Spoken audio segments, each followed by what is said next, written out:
Happy Thursday. Breakfast this morning would be the Great Value sausage patties. They fully cooked. This is the original ones.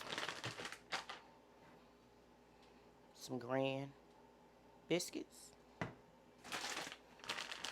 and some golden crowns.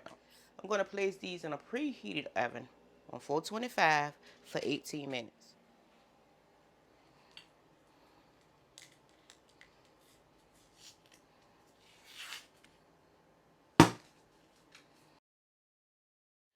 I have my sausages in the pan to heat them that way. You could choose to put them in the microwave to heat them up because they are fully cooked, but I don't like them like that, so it's up to you. Y'all excuse my voice. I placed these in a 350 degree preheated oven for 12 minutes. They're done now. So we're gonna just take a little of the Kerrygold butter, put on top while they're still hot.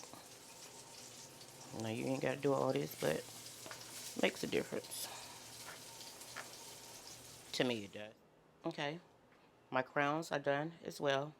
Gonna hit them with a little salt when they get done, just a little.